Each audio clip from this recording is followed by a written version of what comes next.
María Jamardo, leo con sorpresa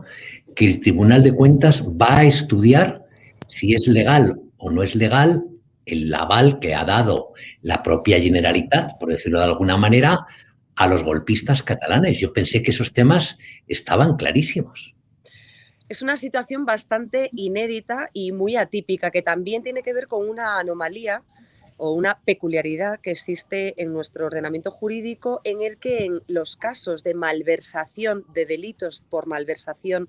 de dinero público, como es el que supuso una condena a los golpistas del procés catalán en el Tribunal Supremo, tiene una vía de reclamación civil que no es pareja, que no es correspondiente a la justicia ordinaria, sino que se deduce a partir de ese órgano fiscalizador que es el Tribunal de Cuentas. Una vez que la condena fue firme para todos ellos y que todos ellos fueron acusados y condenados por un delito de malversación, el Tribunal de Cuentas empezó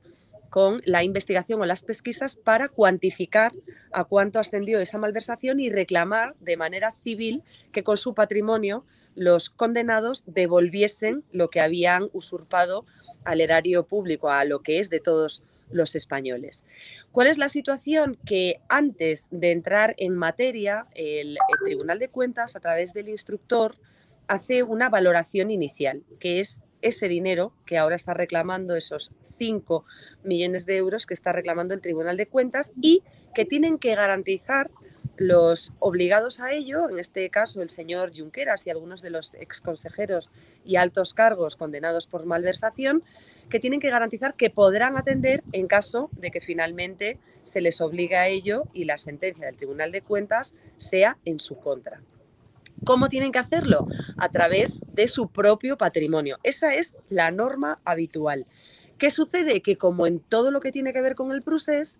toda la maquinaria que se articula en torno a este relato y a estos señores trata de ayudarles en el camino de obtención de indultos, por una parte en el plano político, y de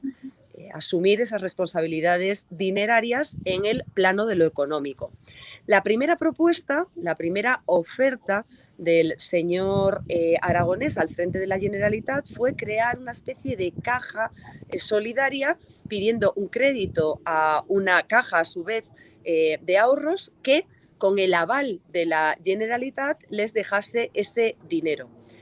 Parece que eso no ha prosperado porque efectivamente el Tribunal de Cuentas rechazó esa posibilidad de inicio y ahora se han buscado o articulado una segunda fórmula que sería como una especie de préstamo a través de los créditos ICO, porque tratan de, en alguna medida, asumir o que estos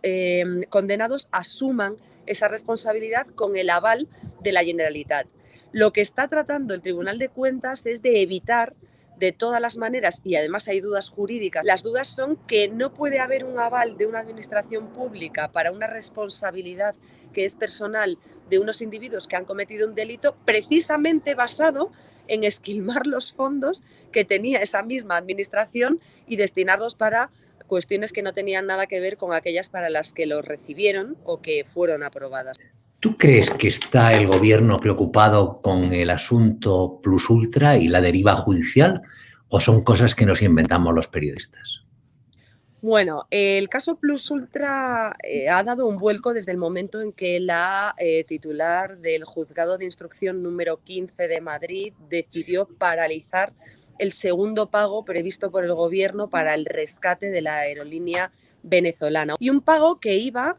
a través de un préstamo en el que el gobierno tendría que devolverlo con los intereses legales correspondientes y además haría partícipe como accionista al Estado español de los dividendos, de las acciones, de los beneficios que obtuviese a futuro. ¿Cómo es posible que se haya concedido ese préstamo teniendo en cuenta que es una aerolínea con un solo vuelo, que además ha sido siempre hasta ahora deficitaria, es decir, nunca ha dado beneficios?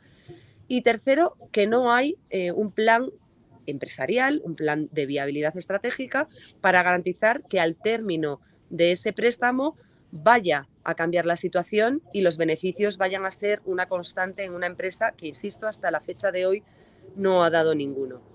La juez tiene sospechas claras de que efectivamente ese préstamo pudo concederse de manera irregular y por eso cautelarmente ha paralizado la entrega de esa segunda parte del préstamo total, que eran 53 millones de euros, de los cuales 19 ya habían sido abonados a Plus Ultra.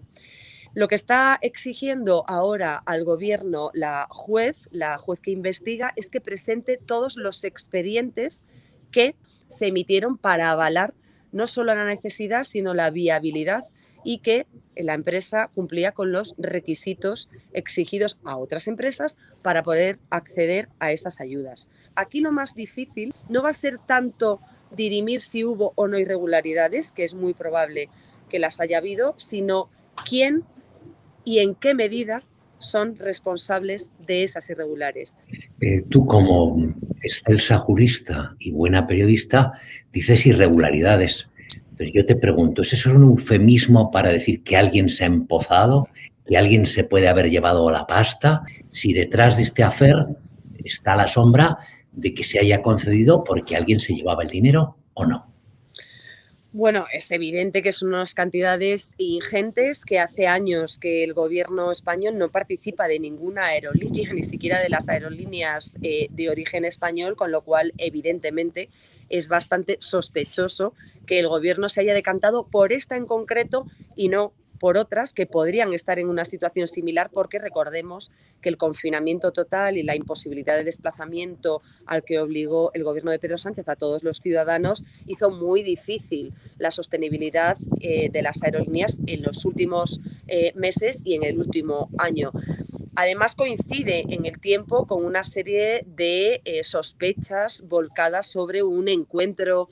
fugaz del señor Ábalos con la señora Delcy Rodríguez en el aeropuerto de Barajas, que nunca se ha sabido qué pasó exactamente ni para qué. Es evidente también que las conexiones venezolanas de esta aerolínea están sobre la mesa. Así que efectivamente en esas sospechas de irregularidades es en los que nos estamos apoyando los periodistas para seguir la información de los tribunales, y en las que tendrán que apoyarse los jueces para determinar efectivamente si de ese dinero alguna parte estaba destinada al pago de otro tipo de cuestiones que no fuesen el propio de rescate de la aerolínea, o si se utilizó ese rescate para enmascarar efectivamente un pago de favores que no tenía nada que ver con la viabilidad de la misma.